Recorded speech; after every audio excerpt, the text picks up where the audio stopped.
Hello good morning बच्चों। तो फिर से स्वागत है आपका क्लास 6 का, जो साइंस पढ़ा रहे थे हम लोग। TRE 4 वालों के लिए भी इम्पोर्टेंट था, है कि नहीं। तो TRE 4 वाले स्टार्ट हो जाइए। क्लास 6 का साइंस हम लोग पढ़ रहे हैं और ये है 6 नंबर चैप्टर। ठीक है, 6 नंबर चैप्टर का नाम क्या है? The living organism characteristics and habitats. मतलब जो जिंदा चीज़ें हैं। लिविंग ऑर्गेनिज्म का मतलब क्या होता है? जिसमें जान हो, जो जिंदा हो, उसी को बोलेंगे क्या? लिविंग ऑर्गेनिज्म बोलेंगे। उसका कैरेक्टरिस्टिक्स पूछ रहा है और साथ में उसका हैबिटेट पूछ रहा है। हैबिटेट का मतलब क्या होता है? हैबिटेट को आप समझो, होम समझो। होम मतलब घर, हैबिटेट मतलब रहने की जगह, समझ गए? उसी को बोलेंगे हैबिटेट्स। तो उसी के बारे में आज पढ़ना है।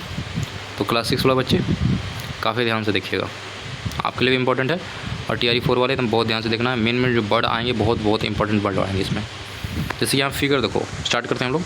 फिगर से देखकर स्टार्ट कर रहे हैं। देखा आपने क्या लिखा हुआ है? Search for living organism.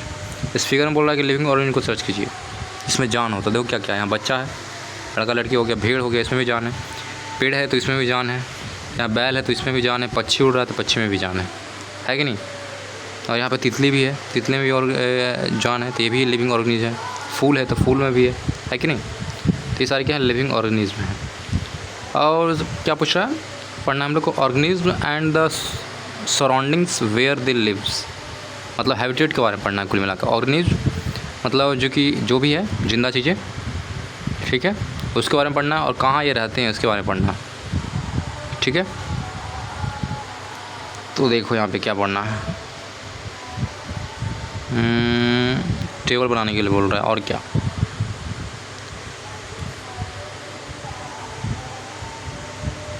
देखो क्या लिखा यहाँ पे।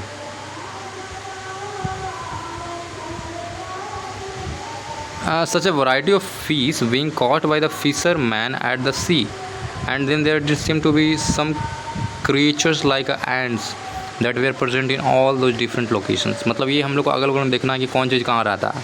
जैसे मछली क्या है? मछली एक ऑर्गेनिज्म है, जिंदा चीज़ है। वो क्या रहता है? तो पानी के अंदर रहता है। उसी से क्या, चींटी है तो चींटी कहाँ रहता है? कहीं छेद में रहता है कि नहीं। इस तरह से हमको देखना अगल बगल में। प्लांट है तो प्लांट भी क्या है? एक अपने रीजन में रहता है, मिट्टी के ऊपर रहता है कि नहीं। तो सर क्या लिविंग ऑर्गेनिज्म का लोकेशन है, कहाँ वो रहते हैं, ठीक है। ये पढ़ना था फर्स्ट वाले पॉइंट्स में, बस और कुछ नहीं पढ़ना। सेकंड पढ़ते हैं। तो सेकंड पूछा हैबिटेट्स एंड एडेप्टेशन के बारे में पढ़ना है। तो पहला सवाल ये आता है कि हैबिटेट है क्या, है कि नहीं। हैबिटेट का मतलब हुआ क्या? जैसे देखो हैबिटेट कहीं तो आंसर इसमें लिखा होगा। देखो क्या लिखा हुआ, the place where organism live is called habitats. जहाँ पे जो ऑर्गेनिज्म है, ऑर्गेनिज्म का मतलब जो जिंदा चीज़ है, इसमें जान है, वो जहाँ रहते हैं उसको क्या बोलते हैं? हैबिटेट बोलते हैं। हैबिटेट मीन्स अ ड्वेलिंग प्लेस या होम बोल सकते हैं। The habitat provides a food, water, air, shelter and other needs of organism. जो भी ऑर्गेनिज्म को चाहिए, ऑर्गेनिज्म का मतलब समझ लेना जीव, किसी भी जीव को जो भी चाहिए, जैसे कि पानी चाहिए, खाना चाहिए, हवा चाहिए, शेल्टर चाहिए, और सब उसको मिलता है हैबिटेट से। लिखा several kind of plants and animal lives in the same habitats. ऐसा भी सकता है कि बहुत सारे प्लांट्स, डिफरेंट प्लांट या डिफरेंट स्पीसीज जो है एक ही हैबिटेट के अंदर है, क्योंकि सबको एक ही चीज़ चाहिए। जैसे प्लांट है तो जंगल में रहता है, और जंगल में क्या रहता है? शेर भी रहता है, तो उसको भी सब चीज़ मिल रहा है, तो उसका भी हैबिटेट वही हो गया। पेड़ का भी हैबिटेट वही हो गया। देखो the plants and animal that live on the lands are said to be live in. देखो ये बड़ा इंपॉर्टेंट है, हैबिटेट का टाइप भी पढ़ना होगा। क्या लिखा? The plant and animal that live on the land are said to live in क्या? Terrestrial habitat. टेरेस्ट्रियल हैबिटेट बोलेंगे जहाँ पे जानवर और पौधे जो है ज़मीन के ऊपर रहते हैं, जिस लैंड में रहते हैं, उसको क्या बोलते हैं? टेरेस्ट्रियल हैबिटेट बोलते हैं। Terrestrial, TERRESTRIL, terrestrial habitats. Example दिया हुआ टेरेस्ट्रियल हैबिटेट का पूछेगा आपसे, तो ये भी इंपॉर्टेंट है, एकदम डायरेक्ट क्वेश्चन आएगा आपको एग्जाम में कि टेरेस्ट्रियल हैबिटेट का एग्जाम्पल बताइए। आपको TRE 4 में आएगा। तो आपको बताना है फॉरेस्ट है, ग्रासलैंड है, ग्रासलैंड का मतलब होता है मैदान, डिज़र्ट है, कोस्टल एरियाज़ है, माउंटेन रीजन, ये सब क्या है? ये टेरेस्ट्रियल हैबिटेट्स है, समझ गए। जो ज़मीन के ऊपर रहेगा, मैं लिए मान के चलो, जो ज़मीन के ऊपर हैबिटेट है उसको बोलेंगे टेरेस्ट्रियल हैबिटेट्स। क्लियर है? अब देखो यहाँ पे दिखाया गया फ़ोटो, देखो यहाँ पे कैमल्स इन देयर सराउंडिंग्स। ये क्या है? अपना आराम से हम रेगिस्तान में खा रहा है। फिर देखो डिफरेंट काइंड ऑफ फिश है एक्वेरियम के अंदर, ठीक है। आगे बढ़ते हैं। आगे बढ़ना है एक्वेटिक हैबिटेट के बारे में। देखो जो लैंड के ऊपर रहेगा उसको क्या बोलेंगे? उसको बोलेंगे टेरेस्ट्रियल हैबिटेट्स। और जो ऑर्गेनिज्म जो है वो क्या रहेगा, पानी के अंदर रहेगा। लिखो animal that lives in the water are called aquatic habitats. दो तरह के हैबिटेट होते हैं, ये ध्यान में रखना, एक ज़मीन पे रहना, एक पानी में रहना, है कि नहीं। तो जो पानी में रहेगा उसको क्या बोलेंगे, उसको बोलेंगे जो पानी का इन्वायरमेंट है, सी को क्या बोलेंगे, सी को बोलेंगे एक्वेटिक हैबिटेट्स बोलेंगे। लेक हो गया, रिवर हो गया, ओशियन हो गया, ये सब एग्जांपल क्या चीज़ है, एक्वेटिक हैबिटेट्स का एग्जांपल है। तो डायरेक्ट एग्जाम पूछेगा कि टेरेस्ट्रियल हैबिटेट और एक्वेटिक हैबिटेट का एग्जांपल बताइए, डायरेक्ट बताइएगा, ठीक है। फिर देखो कुछ और भी पढ़ना है। लिखा हुआ the organism both plants and animals live in the habitats are its biotic components. The non living things such as the rock, soils, air, water in the habitats constitutes abiotic components. अब देखो habitat का दो component भी होता है, एक होता है बायोटिक कंपोनेंट्स और दूसरा एबायोटिक कंपोनेंट्स। बायोटिक का मतलब होता है जिंदा चीज़ें, ठीक है, जिसमें जान उसको बोलते हैं बायोटिक कंपोनेंट्स है हैबिटेट। अब हैबिटेट है तो हैबिटेट में ऐसा थोड़ी कि सिर्फ जिंदा चीज़ रहेगा, निर्जीव चीज़ नहीं रहेगा, सब रहेगा, है कि नहीं। तो जो जिंदा चीज़ें रहेंगी उसको बोलेंगे बायोटिक बोलेगा जाएगा, बायोटिक कंपोनेंट्स बोलेंगे। और जो मरा हुआ चीज़ है यानी कि जिसमें जान नहीं है समझ लो, जैसे कि पत्थर हो गया, मिट्टी हो गया, हवा हो गया, पानी हो गया, ये सब क्या है, ये सब एबायोटिक कंपोनेंट्स है। क्लियर है। तो दो कंपोनेंट्स आपको पूछ सकता है कि हैबिटेट का दो कंपोनेंट कौन होता है, तो बोलिएगा बायोटिक और एबायोटिक। बायोटिक का मतलब जिसमें जान हो, ठीक है, जैसे कि प्लांट्स हो गया, एनिमल्स हो गया, ये सारे। और एबायोटिक का मतलब मान लेना है जिसमें जान नहीं हो, rock, soils, air, water etcetera. Clear है। तो ये पॉइंट्स आपको याद रखना है, क्लियर करके आगे बढ़ते हैं। आगे देखो क्या लिखा हुआ आगे, हैबिटेट के बारे में हम लोग कंप्लीट कर लिए हैं। आगे पढ़ना है a journey through different habitats. हमको डिफरेंट हैबिटेट के बारे में पढ़ना पड़ेगा। जैसे यहाँ पे देखो डिज़र्ट एनिमल्स इन क्या है, बोरल्स। देखो ये डिज़र्ट के अंदर है, रेगिस्तान के अंदर चूहा देखो छेद बिल बनाए हुए, चीट, ये देखो सांप भी है, दिख रहा है सांप है छेद के अंदर, है कि नहीं। चूहा और सांप एक जगह है बिल के अंदर। अब देखो यहाँ पे देखो ये है आपको बहुत सारे कैक्टस है, झाड़ी टाइप का, ये सब क्या है रेगिस्तान में लिखा हुआ है। सम क्या लिखा हुआ है, typical plants that grow in desert, ठीक है। तो हमको पढ़ना है क्या, पहले सम टेरेस्ट्रियल हैबिटेट के बारे में पढ़ना है। टेरेस्ट्रियल का मतलब आपको ऑलरेडी बता चुके हैं, वैसा हैबिटेट जो क्या हो ज़मीन के ऊपर हो। तो ज़मीन के ऊपर हैबिटेट रहेगा उसका बोलेंगे टेरेस्ट्रियल हैबिटेट बोलेंगे। उसका एग्जांपल बहुत सारा है, जैसे कि डेजर्ट हो गया। तो डेजर्ट में तो आपको जानते हो क्या है, डेजर्ट में एनिमल लग रहा है कि rat, snakes which do not have a long legs that a camel has. To stay away from the insect heats during the day, they stay in buried deep in the sand. ये माना जा रहा है कि क्या चूहा का तो लंबा पैर होता नहीं है और ना ही सांप का, तो ये लोग क्या करते हैं छेद बना के रेगिस्तान के अंदर रहते हैं ताकि उनको ठंडक मिले, ठीक है। ऊँट वगैरह भी रहता है डिज़र्ट के अंदर। तो डिज़र्ट के बारे में कौन नहीं जानता, हर कोई जानता है कि नहीं। फिर यहाँ पे लिखा हुआ है क्या, desert plants lose very little water. देखो काफ़ी कम वाटर ये क्या करता है, लूज करता है थ्रू द ट्रांसफिरेशन। आपको ट्रांसफिरेशन पढ़ाए थे पिछले क्लास में, पढ़ाए थे कि नहीं, कि पौधा क्या है, पत्ती के द्वारा पानी बाहर क्यों छोड़ता है। लेकिन जो डिजर्ट के पौधे होते हैं, जो मरुस्थल के अंदर जो पौधे पाए जाते हैं, लेकिन उसमें ट्रांसफिरेशन जो है बहुत कम होता है और बहुत कम पानी छोड़ते हैं, उसका पानी स्टोर कर रखते हैं ताकि इस्तेमाल कर सकते हैं कि नहीं। They live in the desert plants are either क्या लिखो एब्सेंट्स वेरी स्मॉल और they are in the form of क्या, स्पाइंस लिखा हुआ है। स्पाइंस मतलब क्या, कांटे के फॉर्म में रहता है। या तो आपको रेगिस्तान में बहुत कम पेड़ पौधे दिखेंगे, अगर दिखेंगे भी तो कैसे दिखेंगे, कांटेदार दिखेंगे। This help in reducing loss of water. जो कांटा होता है इसको रिड्यूस करता है पानी को, मतलब लूज होने से बचाता है ये, समझ रहे हो। इसीलिए इसका जो स्ट्रक्चर इस तरह से होता है, जैसे कैक्टस वगैरह हो गया, है कि नहीं। Photosynthesis in this plant is usually carried out by the stems. और ये ध्यान रखना है जो कि ज़्यादातर फोटोसिंथेसिस होता है, हम लोग क्या जानते हैं कि पत्तियों से होता है जनरली, लेकिन जो रेगिस्तानी पेड़ पौधे होंगे उसमें क्या से होता है, तना से होता है। उसका तना ही पूरा ग्रीन रहेगा, जैसे कैक्टस है तो कैक्टस का तना कैसा होता है, ग्रीन होता है कि नहीं। तो जनरली उनके तने से ही क्या होता है, आपको फोटोसिंथेसिस होता है। क्लियर है, इतना ही जानना है और कुछ तो जानना है। आप पढ़ते हैं माउंटेन रीजन वाले के बारे में। फिर देखो एक चीज़ और लिखा हुआ है, देखो इससे पहले पढ़ लेते हैं कि most desert plants have roots that go very deep into the soil for absorbing water. देखो उसका जड़ भी क्या होगा, बहुत लंबा लंबा होगा। कैक्टस का जो जड़ होता है बहुत लंबा होता है, अंदर तक होता है पूरा। तो ये दो चीज़ें हमने सीखी कि चूहा है जो कि ज़मीन के अंदर रहने वाला, और कैक्टस वगैरह जो है ये कांटेदार पौधे होते हैं। क्यों होते हैं, ताकि पौधे से पानी को बहुत कम निकाल सके, ट्रांसपिरेशन इसमें कम हो ताकि पानी को बचा सके। और साथ में क्या होता है, तना के द्वारा ही अपना क्या करते हैं, फोटोसिंथेसिस करते हैं। साथ में इनका जड़ भी जो है काफ़ी लंबा होता है ताकि अंदर ग्राउंड से पानी को खींच सके। ठीक है, इतना हमने पढ़ा। ये था हमारा क्या था, ये था रेगिस्तान यानी कि हमारा डिज़र्ट वाले सेक्टर का था। डिज़र्ट के बाद पढ़ते हैं माउंटेन रीजन, यानी पहाड़ में चले आते हैं हम लोग। देखा these habitats are normally very cold and widely windy, यहाँ बहुत हवा चलेगा और बहुत ठंडा रहता है जनरली, ये माना जाता है। इन सम एरिया सॉन फ्लो में भी टेकिंग प्लेसेस, यानी कि बहुत जगह क्या आपको बर्फबारी भी होता दिखेगा क्या चीज़, ठंडी के मौसम में। And they are in large variety of plants and animals living in the mountains region. Mountain में सबसे ज़्यादा आपको दिखाई देगा, बहुत ज़्यादा प्लांट्स आपको दिखा देंगे, बहुत से डिफरेंट और बहुत डिफरेंट क्या आपको एनिमल दिखाई देंगे। जैसे यहाँ फिगर देखो, यहाँ ट्री ऑफ द क्या लिखा हुआ, माउंटेन हैबिटेट्स ऐसा दिख रहा है, क्रिसमस ट्री दिख रहा है आपको। अब यहाँ पर देखो क्या ये ए और बी में देखो क्या है, ABCD सब क्या है। ए में दिख रहा है सोल लेपर्ड दिखा रहा है, बी में याक था और सी में क्या था, माउंटेन गोट यानी कि पहाड़ी बकरी बोल सकते हो। Are adapted to mountains habitats, देख लो ये याक है, ये क्या है हमारा, क्या ही पढ़े थे, लेपर्ड है ये, क्लियर है। तो ये सब क्या है, ये सब रहते हैं क्या, माउंटेन रीजन में रहते हैं। और फिर लिखा animals living in the mountain regions are also adapted to the conditions they have, यानी कि जिस कंडीशन में रहते हैं उस कंडीशन क्या कहते हैं, ऑब्जॉर्व कर लेते हैं। और इनका स्किन बहुत मोटा रहता है, देखो थिक स्किन्स और fur to the protect them from colds, इनका स्किन बहुत मोटा रहेगा ताकि ठंडी से बच सके, समझ गए। ऊनीदार होता है, जैसे ऊनी के वाला कपड़ा जो बनता है इन लोग से बनता है कि नहीं, बहुत बड़ा बड़ा बाल होता है, बस ये जान लेना।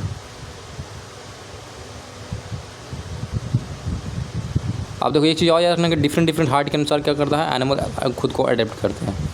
कुछ एनिमल या कुछ जो पेड़ पौधे बहुत ऊंचाई पर रहता है, कुछ जो पेड़ पहाड़ के बहुत नीचे में रहते हैं।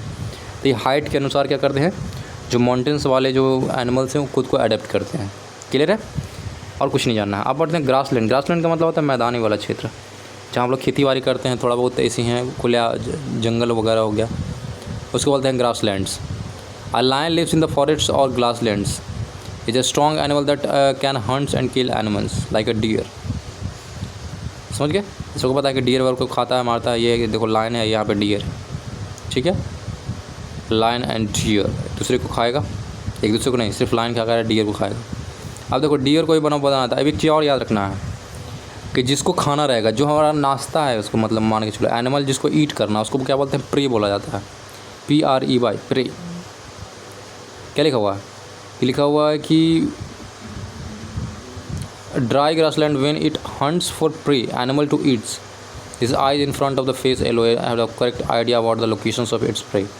अब देखो इसका जो शेर का खासियत क्या है कि दूर से ही पता लगा सकता है कि कितना दूरी पे कोई भी चीज़ है। कोई एनिमल को देखा तो अंदाज़ लगा कि कितना दूर वो है, और उसी के हिसाब से क्या करेगा, दौड़ना शुरू करेगा एकदम, समझ गए, उसको पकड़ के खा लेगा। प्रे का मतलब हो गया उसका चारा, समझ लो, एनिमल जो इसको खाएगा। जैसे कि डियर को खाना, तो डियर उसके लिए क्या बन गया, प्रे बन गया। फिर लिखा हुआ क्या, डियर का भी कुछ खासियत होता है। डियर खासियत ये होता है कि ये भाप सकता है कि अगल बगल में क्या है। Deer is another animal that lives in the forest और grassland. It has a strong teeth for chewing the hard plants stem of the forest and deer needs to know about the presence of predator. देखो ये याद रखना, जो खाने वाला होगा, जैसे लायन होगा उसको क्या बोलेंगे, उसको बोलेंगे प्रिडेटर, और जो मरने वाला है उसको मान लेंगे प्रे, ठीक है। तो प्रेडेटर के बारे में जानता है, एनिमल लाइक ए लायन हो गया, इसको बोलेंगे क्या, प्रेडेटर बोलेंगे। In order to run away from them's do not become their prey. और एक खासियत होता है क्या, डियर के बहुत फास्ट भाग सकता है, और इसी कारण इसका क्या होता है, जान बचता है, समझ रहे हो। तो ये आप दो चीज़ के बारे में पढ़ना था, डियर और लायन के बारे में। ये सब क्या है, ग्रासलैंड के अंदर रहने वाली चीज़ें हैं। इसका हैबिटेट हो गया। सम एक्वेटिक हैबिटेट के बारे में पढ़ते हैं। अब तो हम लैंड वाला पढ़ चुके हैं, जो लैंड से रिलेटेड हैबिटेट था वो पढ़ चुके हैं। अब पढ़ेंगे एक्वेटिक। एक्वेटिक मतलब जो पानी के अंदर हैबिटेट्स होने वाला है, पानी से रिलेटेड हैबिटेट होगा। तो पहला आ गया ओशियन। ओशियन क्या बोलेंगे, एक्वेटिक हैबिटेट बोलेंगे। ओशियन में जो आपको बताएंगे ऑलरेडी आप डिस्कस, कैसे फिश रहता है वगैरह, पानी के अंदर रहता है, ठीक है। यहाँ पे देखो कुछ चीज़ें याद रखने वाली बात है कि this animal haves a gills. देखो क्या लिखा हो, gills to help them to use oxygen dissolve in water. ये क्या करते हैं, पानी के अंदर से ही सांस ले सकते हैं। जो पानी में घुला हुआ ऑक्सीजन होता है उससे ऑक्सीजन ले सकते हैं, हम लोग नहीं ले सकते हैं। हम लोग पानी के अंदर जाएंगे तो डूब के मर जाएंगे, लेकिन इन लोग के में खासियत होता है कि पानी के अंदर जो ऑक्सीजन घुला हुआ उसको भी ये खींच सकते हैं, सोच लो। There are some sea animals like dolphin and whales that do not have gills. ये भी इंपॉर्टेंट है, बहुत सारे लोगों को बच्चा नहीं, मछली तो डॉल्फिन भी है, लेकिन ये ध्यान रखना कि डॉल्फिन के पास गिल नहीं होता है। डॉल्फिन और वेल के पास गिल नहीं होता, ये बात याद रखना है। तो जो पानी में घुला ऑक्सीजन हो तब से ये सांस नहीं ले सकते हैं, समझ गए। इनको ऊपर आना ही पड़ेगा किसी भी हाल में। तो क्या करते हैं, ऊपर आते हैं और हवा लेते हैं, सांस खींचते हैं, फिर अंदर चले जाते हैं, बहुत देर तक अंदर रह सकते हैं। The breath in the air through the nostril और क्या, ब्लो होल्स। इनको दो चीज़ होती है, नॉस्ट्रिल होता है या तो ब्लो होल्स बोलते हैं इसको, इसके द्वारा सांस लेते हैं डॉल्फिन और क्या, डॉल्फिन और व्हेल्स। क्लियर है। That are located on the upper parts of their heads and they allow them to breathe in air when they swim near to the surface. जब ये सरफेस पे मूव करते हैं तो इनके सर पे होता है, सर के पे क्या होता है, छेद होता है, उसी से क्या करते हैं, सांस लेते हैं। They can stay inside the water in long time without breathings. They come out to the surface from time to time to breathe in air. समझ गए। आपने इंटरेस्टिंग एक्टिविटी भी देखा हुआ डॉल्फिन का टेलीविज़न वगैरह में, है कि नहीं। ये पूछ रहा है आपसे, तो ये आपको पता चल गया कि डॉल्फिन और इसके बारे में, व्हेल्स के बारे में, कि इनके पास गिल्स नहीं होता। बाकी जितने भी फिश हैं और जितने भी पानी में रहने वाले जो भी है, सी में रहने वाले, सबके पास क्या होता है, गिल्स होता है, ताकि जो ऑक्सीजन घुला हुआ है वाटर में उससे उसको क्या करे, ले सके। ठीक है, आगे बढ़ते हैं। आगे बढ़ना है पॉन्ड्स एंड लेक। जो आपको घर या गांव के बगल में होगा, कहीं भी आपने देखा होगा, तालाब जिसको बोलते हैं, तालाब या झील इसको बोलेंगे। तो यहाँ भी बहुत सारे एनिमल्स और प्लांट रहते हैं कि नहीं। देखा है, बस in the plants growing in the ponds, lakes, rivers and even some drains. आपने एक प्लांट देखा है, इसलिए कोई कमल का पौधा है, इस तरह से रहता है, आपने देखा होगा प्लांट कैसे रहता है। सम एक्वेटिक प्लांट्स है जो कि फॉरेन वाटर इन सब दिखाया गया। ठीक है, अब देखो इसकी खासियत आपको बताते हैं क्या होता है। Aquatic plants are submerged in water, all parts of such plant are under the water. Some of this plants have a narrow and thin ribbons like lips. इनका पतला दम जो होगा क्या होगा, रिबन जैसा आपको इसका पत्ता होने वाला है। They can bend in the floating water in the submerging plant and leave are often highly divided through the बीच ऑफ। फ्रॉग्स के बारे में फिर लिखा हुआ है। फिर देखो क्या लिखा हुआ है, the stem of this plants are long, hollow and lights. जैसे कमल का जो फूल होता है उसका प्लांट को खींचिएगा तो क्या होगा, उसका पाइप जैसा रहता है, लास्ट में क्या होता है, बीच में हॉलो रहता है। वो किस लिए रहता है, ताकि वो पानी को ऑब्जर्व कर सके, मिनरल्स को ले सके, और क्या आराम से हल्का हल्का वो तैरते रहे, मोटा नहीं होता है। देख लो, the stem of this plants are long, hollow and light. The stems grow up in the surface of water while the leaves and flower float on the surface. Flower और जो पत्तियाँ होती क्या होता है, पानी के ऊपर क्या होता है, तैरते रहता है।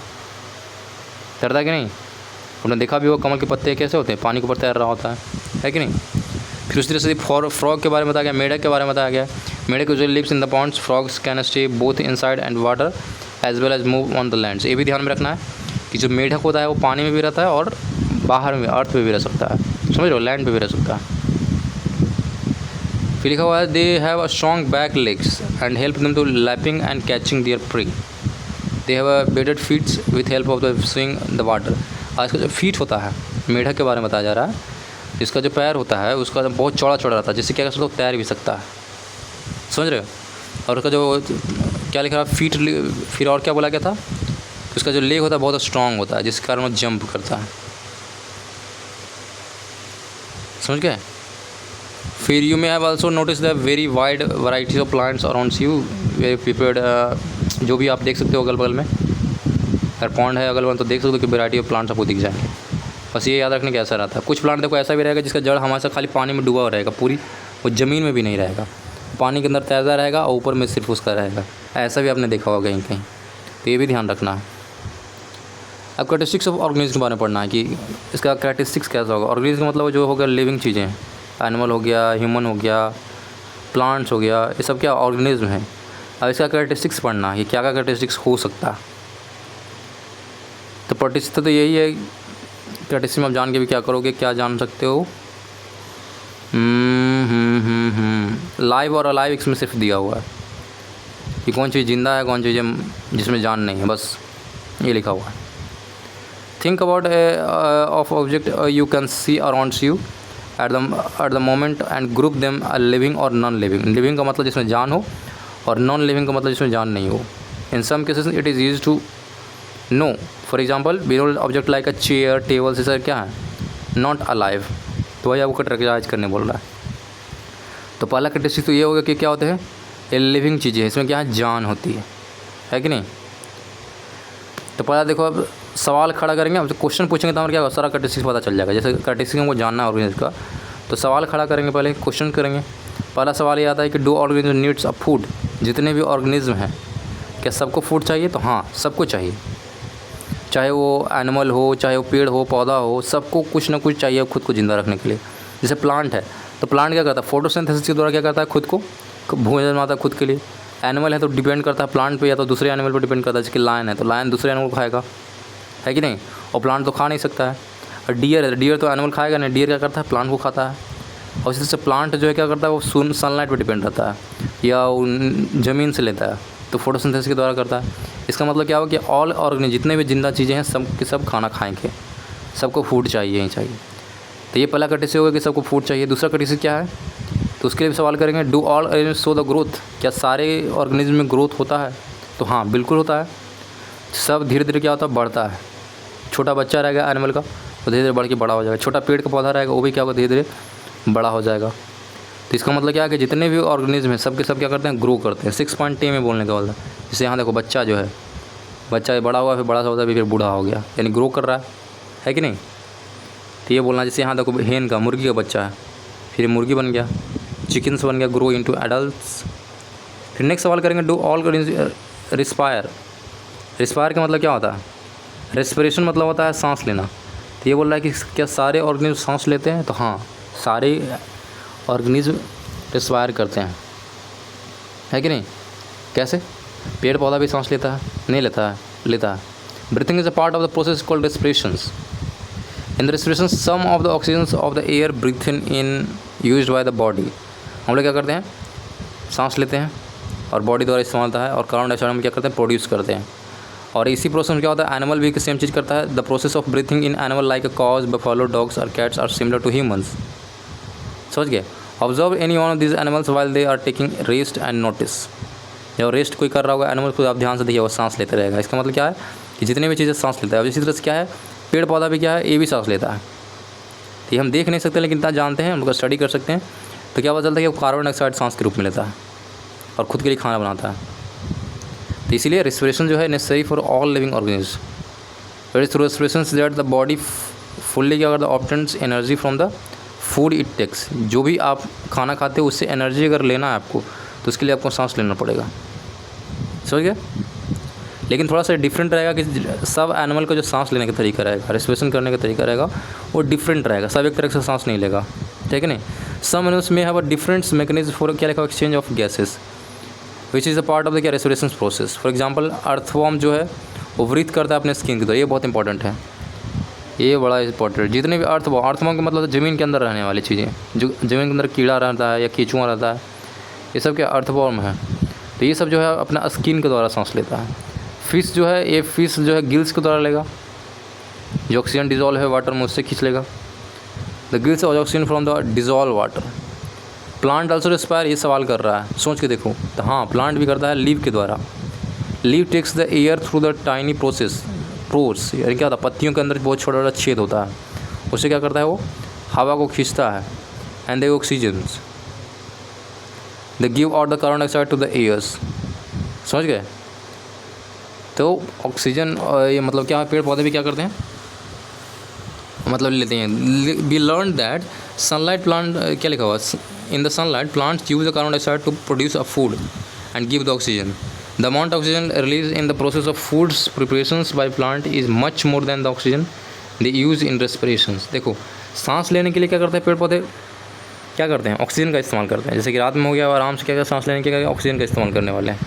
लेकिन खाना बनाने के लिए क्या करते हैं लोग? कार्बन डाइऑक्साइड का इस्तेमाल करते हैं। ये बातें ध्यान रखना है आपको। बहुत से लोग बोल सकता है कि ऑक्सीजन नहीं लेता है पेड़ पौधा, तो गलत बात। ऑक्सीजन भी लेता है, कार्बन डाइऑक्साइड भी लेता है। लेकिन ये बात ध्यान रखना है कि जब वो कार्बन डाइऑक्साइड लेकर जो खाना बनाता है, तो बहुत ज़्यादा ऑक्सीजन वो प्रोड्यूस करता है खुद के लिए, खुद से ज़्यादा, जितना उसको चाहिए सांस लेने के उससे भी ज़्यादा ऑक्सीजन प्रोड्यूस करता है। समझ गए? खाना बनाने के समय क्या करेगा? कार्बन डाइऑक्साइड को लेगा, ऑक्सीजन प्रोड्यूस करेगा, बहुत ज़्यादा ऑक्सीजन प्रोड्यूस करेगा। उतना वो इस्तेमाल नहीं कर पाता है मतलब खुद को सांस लेने के लिए। समझ गए?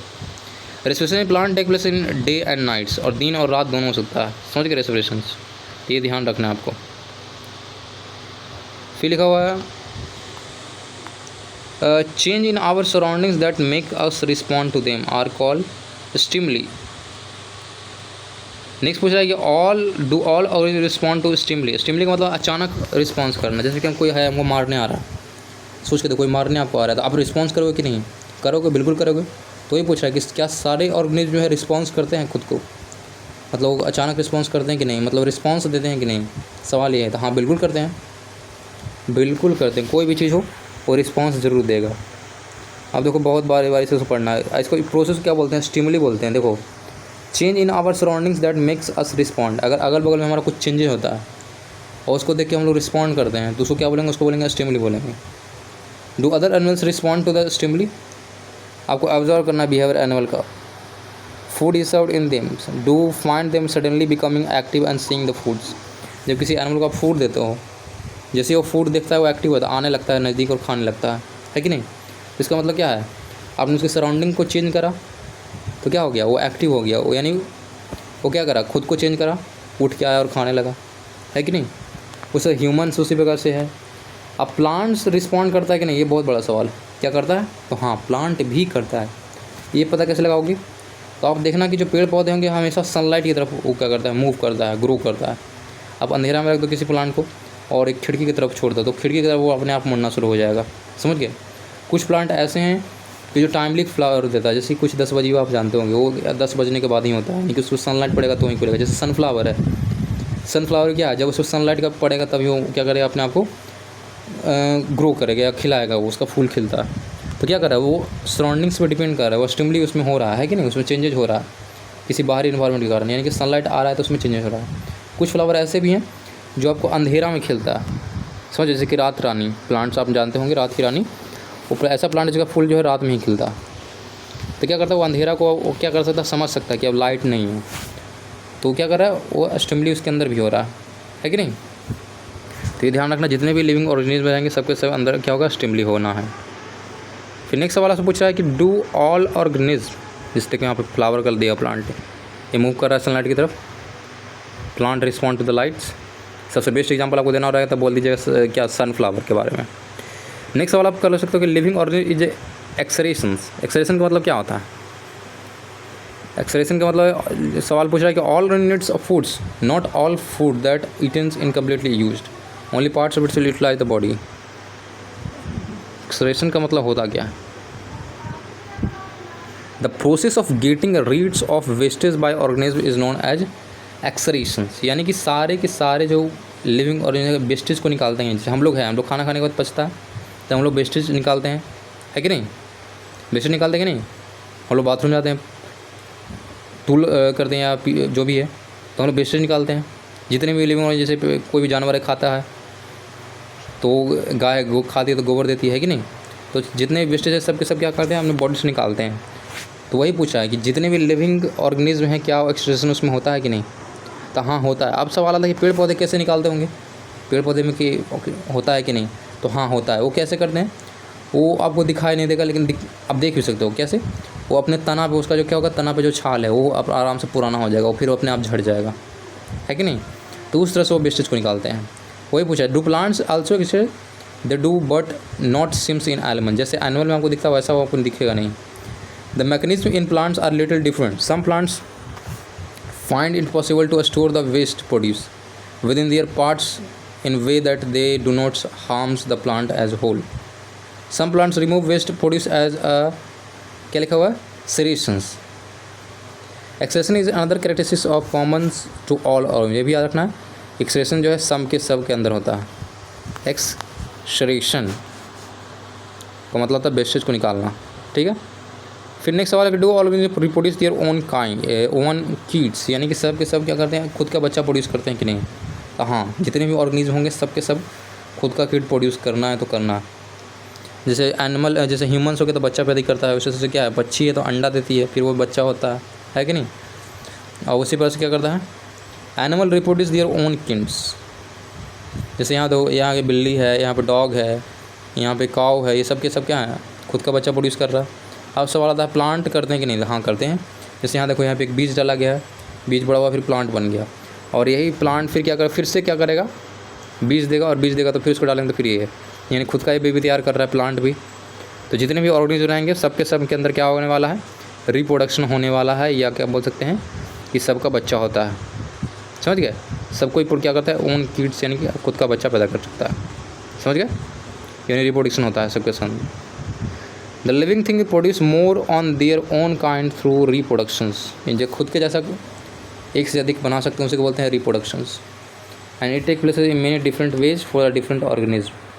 नेक्स्ट सवाल था कि डू ऑल ऑर्गेनिज्म मूव, जितनी भी ऑर्गेनिज्म क्या मूव करते हैं, सवाल ये है। तो हाँ बिल्कुल करते हैं, एनिमल तो जितना भी सब के सब करने वाला है, ह्यूमन है तो वो भी करता है। अब सवाल था प्लांट क्या मूव करता है, तो नहीं, प्लांट मूव नहीं कर सकता है, उसके अंदर मूवमेंट होगा लेकिन बाहर से वो मूव नहीं कर सकता, एक जगह से दूसरी जगह नहीं जा सकता है। लेकिन उसके अंदर देखो कैसे क्या मूवमेंट होता है, पानी का मूवमेंट होता है, वो ज़मीन से क्या करता है, पानी को खींच सकता है और अपने तना तक पहुंचा सकता है, पत्तियों तक पहुंचा सकता है। उसी तरह से वो मिनरल्स को खींच सकता है, यानी मिनरल्स का मूवमेंट होता है, वाटर का मूवमेंट होता है, लेकिन वो खुद मूव नहीं करता, बस ये ध्यान रखना है।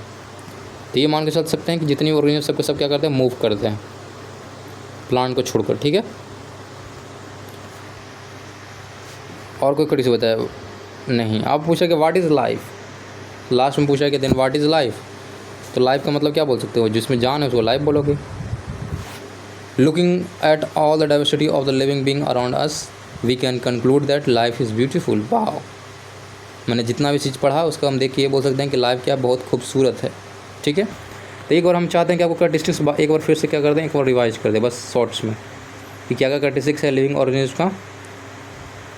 देखो कैरेक्टरिस्टिक्स पढ़ रहे थे, क्या क्या कैरेक्टरिस्टिक्स है पढ़ थे ना। तो पहला कैरेक्टरिस्टिक क्या था कि सबको फूड चाहिए, जितने भी ऑर्गेनिज्म हैं वो सबको खाना चाहिए। सबके अंदर क्या होता है, ग्रोथ होता है। दूसरा में ये था। तीसरा में ये था कि सब ऑर्गेनिज्म क्या करते हैं, रिस्पायर करते हैं। रिस्पायर मतलब रिस्पिरेशन मतलब सांस लेते हैं। फिर हमने पढ़ा क्या कि सब के सब क्या करते हैं, रिस्पॉन्ड करते हैं स्टिमुली के कारण। स्टिमुली का मतलब अगर बाहरी चेंजेस कुछ होता है तो खुद को क्या करते हैं, रिस्पॉन्ड करते हैं वो बाहर इन्वायरमेंट के अनुसार। फिर हमने क्या पढ़ा कि जितने भी ऑर्गेनिज्म होंगे क्या करेंगे, वो एक्सलेशन करेंगे। एक्सलेशन मतलब क्या करना है, मतलब वेस्टेज को क्या करेंगे, बाहर निकालेंगे। जैसे कि ह्यूमन्स हो गया वेस्टेज को निकालता है, वैसे क्या पेड़ पौधे भी अपने वेस्टेज को बाहर निकालते हैं या तो स्टोर करके रख भी सकते हैं।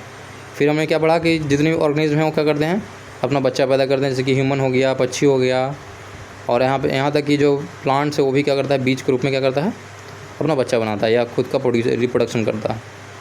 फिर ये पढ़ा कि ऑर्गेनिज्म मूव करते कि नहीं, हाँ करता है, सिर्फ प्लांट को छोड़कर। प्लांट के अंदर मूवमेंट होता है, प्लांट के बाहर मूवमेंट नहीं होता है, ये हमने पढ़ा। ठीक है, और लाइफ क्या, ये हमने पढ़ा। तो ये कुल मिलाकर हम लोग का चैप्टर कंप्लीट हो गया। कीवर्ड में क्या पढ़ा, एडेप्टेशन क्या होता है। एडेप्टेशन का मतलब होता है किसी चीज़ को एडेप्ट करना, कोई इन्वायरमेंट है उसको एडेप्ट करना।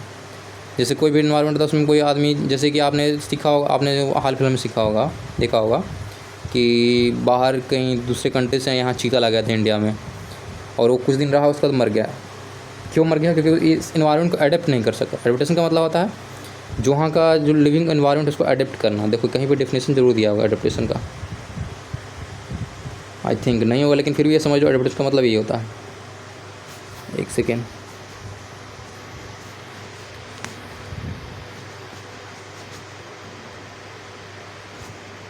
एडेप्टेशन लिविंग ऑर्गेनिज्म देखो, हैबिटेट्स एंड एडेप्टेशंस।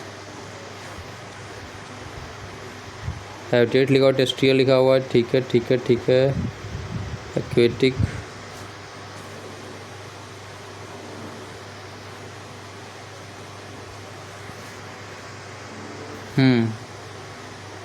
एडेप्टेशन। देखो एडेप्टेशन का डेफिनेशन लिखा, पूछ सकता है आपसे। Adaptation is the method by which organism get well adjusted to the climates. यानी कि एडेप्टेशन एक ऐसा मेथड है जिसके कारण क्या होता है, ऑर्गेनिज्म क्या करते हैं, get well adjusted to the climate. और क्लाइमेट के अनुसार क्या करते हैं, खुद को एडजस्ट करते हैं अच्छे से, तो उसी को बोलते हैं एडेप्टेशन को। समझ गए, एडेप्टेशन एक मेथड, समझ गए। तो ये हम पढ़ चुके हैं, एडेप्टेशन पढ़ लिए। और क्या पढ़े भाई, कीवर्ड्स में देख लेते हैं। हमने फिर क्या पढ़ा, एक्वेटिक हैबिटेट पढ़ा, जो कि पानी के अंदर जो हैबिटेट्स होगा। बायोटिक कंपोनेंट पढ़ा, बायोटिक का मतलब जिसमें जान हो, और एबायोटिक मतलब जिसमें जान नहीं हो। एक्सलेशन मतलब क्या था, वही वेस्टेज को बाहर निकालना। ग्रोथ का मतलब हो गया, समझ गए, बड़ा होना। हैबिटेट का मतलब समझ गया, जहाँ पे क्या होते हैं, ऑर्गेनिज्म रहते हैं, जहाँ पर उसको खाना पीना रहना सब मिलने वाला है। लिविंग का मतलब होता है जिंदा चीज़ें। रिप्रोडक्शन का मतलब होता है बच्चे पैदा करना या खुद जैसा और डेवलप करना। रेस्पिरेशन का मतलब हमें सांस लेना पड़ता है, कि सबके सब ऑर्गेनिज्म क्या होता है, सांस लेते हैं। और स्टिमुलस का मतलब होता है क्या करना, रिस्पॉन्ड करना। अगर बाहरी इन्वायरमेंट कोई चेंज होता है तो क्या करते हैं, रिस्पॉन्ड करते हैं। क्लियर है। अब समरी पढ़ लेते हैं। तो समरी में क्या बोल रहा है, ध्यान से देखिएगा। लिख रहा था surroundings where plants and animal lives is called their habitats, यानी कि जहाँ पे प्लांट्स और एनिमल रहते हैं उसको क्या बोलते हैं, हैबिटेट बोलते हैं। Several kind of plants and animals में शेयर द सेम हैबिटेट्स, ये बोल रहा है कि बहुत सारे डिफरेंट जो प्लांट्स हैं और एनिमल हैं वो एक ही हैबिटेट को शेयर करते हैं। जैसे कि ग्रीनलैंड है या ग्रासलैंड है, उसमें लायन भी रहता है, डियर भी रहता है, साथ में पेड़ पौधे भी रहते हैं, है कि नहीं। The presence of a specific feature and habitats which can enables a plants और an animal to live in a particular habitats is called adaptation. The presence of a specific feature and habits, यानी किसी भी animal या plants एक habits या feature होगा जिसको enable करता है कि क्या प्लांट और एनिमल को लीव रस के पार्टिकुलर हैबिटेट में, उसी को बोलते हैं एडेप्टेशंस, मतलब वो एडेप्ट कर सके खुद के अनुसार। कुल मिलाकर ये बोलना चाह रहा है। There are many types of habitats, however these may be broadly grouped in a terrestrial or aquatic.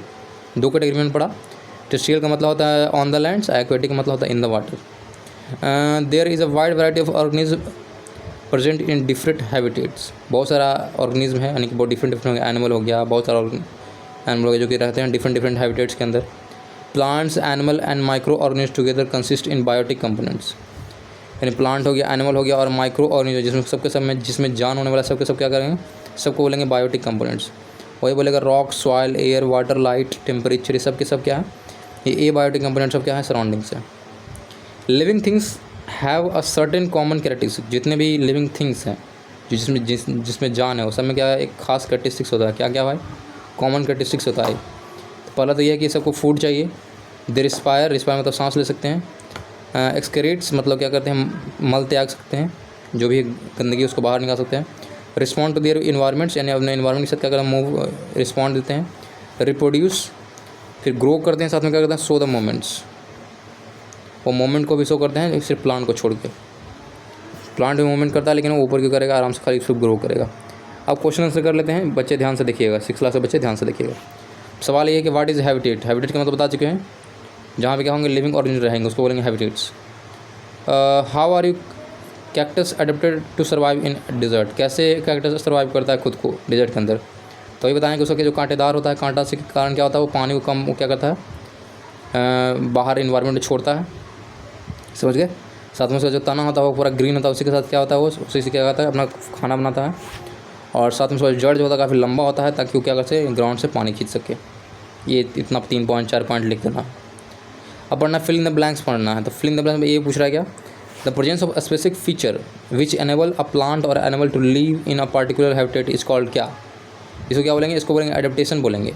यानी आपके अंदर एक ऐसा फीचर जिसके कारण कोई प्लांट या पार्टिकुलर हैबिटेट में रहता है, तो उस फीचर को क्या बोलेंगे, उसको बोलते हैं एडेप्टेशन बोलते हैं। क्लियर है। सेकंड पूछ रहा है कि the habitats of the plants and animals that live on the lands are called, जो लैंड पर है उसको क्या बोलेंगे, उसको बोलेंगे टेरेस्ट्रियल हैबिटेट्स, है कि नहीं। वही पूछा था हैबिटेट्स और प्लांट्स और animal that live in the water is called, उसको क्या बोलेंगे, एक्वेटिक हैबिटेट बोलेंगे। डी नंबर में क्या पूछा, soil, water and air are the dash factor of habitat, कौन सा फैक्टर है ये, तो क्या बोलेंगे, इसको ए बायोटिक फैक्टर है, जिसमें क्या है, जान नहीं है, तो इसको क्या बोलेंगे, ए बायोटिक फैक्टर ऑफ हैबिटेट्स। ई में क्या बोलने वाले हैं, ई में पूछ रहा है कि change in the our surroundings that makes a respond to thems are called, उसको बोलते हैं, उसको बोलते हैं स्टिमुलाई। स्टिमुली का मतलब क्या होता है, अगर उनमें चेंज होता है तो कुछ तो हम क्या करते हैं, रिस्पॉन्ड करते हैं, उसको बोलते हैं स्टिमुली। ठीक है। नंबर 4 नंबर क्वेश्चन क्या पूछ रहा है कि which of the things in the flowing list are non living. अब पूछ रहा है कि जिसमें जान नहीं है, बहुत सारे लिस्ट बना, जिसका जैसे प्लॉ हो गया, मशरूम हो गया, स्विंग मशीन हो गया, रेडियो हो गया, बोट हो गया, वाटर हाइड्रे की अर्थवॉर्म हो गया। तो देखो इसमें क्या चीज़ है जिसमें जान नहीं है, तो आप खुद तो बता दो, तो बताने वाला चीज़ है नहीं। रेडियो में जान है, नहीं है। बोट में जान है, नहीं है। तो वही सिलेक्ट करना जिसमें जान नहीं है। Give an example of non living things, जिसमें जान नहीं हो, which show any two categories of the living things.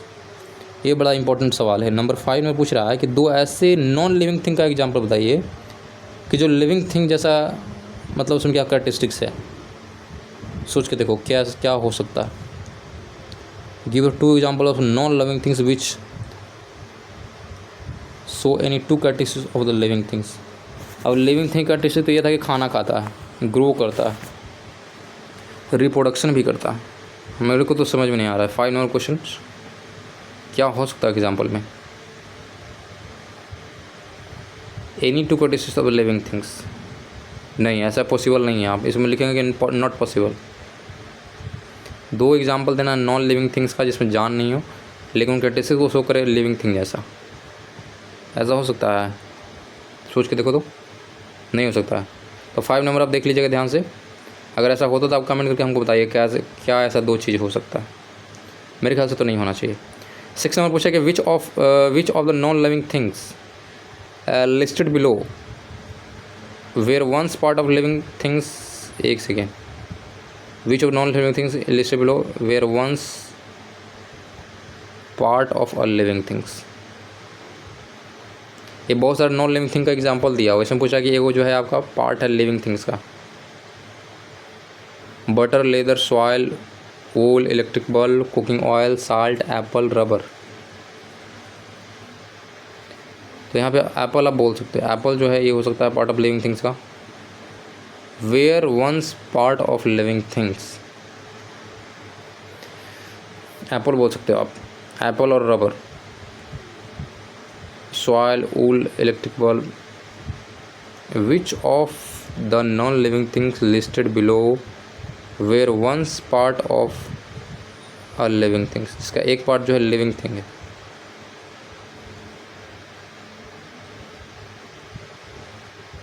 Where once part of living things, और लिविंग थिंग का पार्ट है। तो बटर क्या लिविंग थिंग का पार्ट है कि नहीं? बिल्कुल है, क्योंकि बटर मिलता है गाय से। लेदर भी लिविंग थिंग का पार्ट है। सॉइल नहीं है। ऊल बोल सकते हो, ऊल है, बिल्कुल है, आप ऊल सेलेक्ट कर सकते हो। इलेक्ट्रिक बल्ब नहीं है। ऊल किससे मिलता है हमको? एनिमल से ही मिलता है, तो ऊल को भी मार देंगे, सेलेक्ट दें। कुकिंग ऑयल के जगह पूछा है तो कुकिंग ऑयल कहाँ से मिलता है हमको? प्लांट से ही मिलता है, तो इसको भी मार सकते हैं। साल्ट है, साल्ट को नहीं बोल सकते क्योंकि पत्थर से मिलता है हमको साल्ट, तो ये नहीं बोल सकते। एप्पल क्या मिलता है हमको? प्लांट से मिलता है, तो इसको भी बोल देंगे कि ये भी पार्ट है। रबर जो है ये भी प्लांट से मिलता है। तो इतनी सारी चीज़ें जो आपने बोला, रबर भी, ये भी क्या है, तो ये रबर को भी चुन सकते हैं, एप्पल को भी चुन सकते हैं, कुकिंग ऑयल भी, ऊल भी, और साथ में लेदर और बटर भी। ये सब के सब क्या है? पार्ट हैं लिविंग थिंग्स के। जो दिन चीज़ें हैं उसी से बनता है ये सारा चीज़, वही पूछ रहा है। 7 में पूछा है कि list the common characteristics of the living things. अब लिविंग थिंग्स कॉमन कैरेक्टरिस्टिक्स क्या है? कि वो फूड खाना चाहिए, उनको ग्रो करता है, रिप्रोडक्शन करता है, सांस लेता है, ये सब उसका एग्जाम्पल है। 8 नंबर क्वेश्चन है explain why speed is important for survival in the grassland for animals that lives there. आपको पूछा है कि जो ग्रासलैंड, जो मैदानी क्षेत्र में जो एनिमल रहता है उसको ज़िंदा रहने के लिए तेज़ दौड़ना जरूरी क्यों है? क्यों है ज़रूरी? क्योंकि उसको लायन जो उसको खा सकता है। समझ रहे हो? हाइड एंड सीक वाला चीज़ लगेगा। अगर तेज़ नहीं दौड़ेगा तो क्या करेगा? उसको एनिमल खा जाएगा, लायन उसको खा जाएगा। इसलिए क्या करता है, जो ग्रासलैंड के अंदर तो एनिमल तो काफ़ी तेज़ दौड़ते हैं। समझ गए? तो ये था हमारा चैप्टर जो कि ख़त्म हो गया। चैप्टर का नाम क्या था? ये थोड़ा सा लंबा चैप्टर रहा लेकिन कोई बात नहीं, इसमें थोड़ा डिटेल से पढ़ना भी था, तो इतना आपको जानना चाहिए। ये हमारा था लिविंग ऑर्गेनिज्म कैरेक्टरिस्टिक्स और उसका एंड हैबिटेट्स के बारे में पढ़ना था। तो 6 नंबर चैप्टर कंप्लीट हो गया। तो अच्छे से रिवाइज कीजिए और जो भी मेन पॉइंट्स है उसको ध्यान में रखना है, ठीक है। तो आज के लिए इतना ही। टायर 4 वाले जो भी मेन पॉइंट है ध्यान से देखिएगा और क्लास 6 को अच्छे इसको फिर से रिवाइज करके सारा क्वेश्चन बना जाना है, ठीक है। तो आज के लिए इतना ही। Thank you.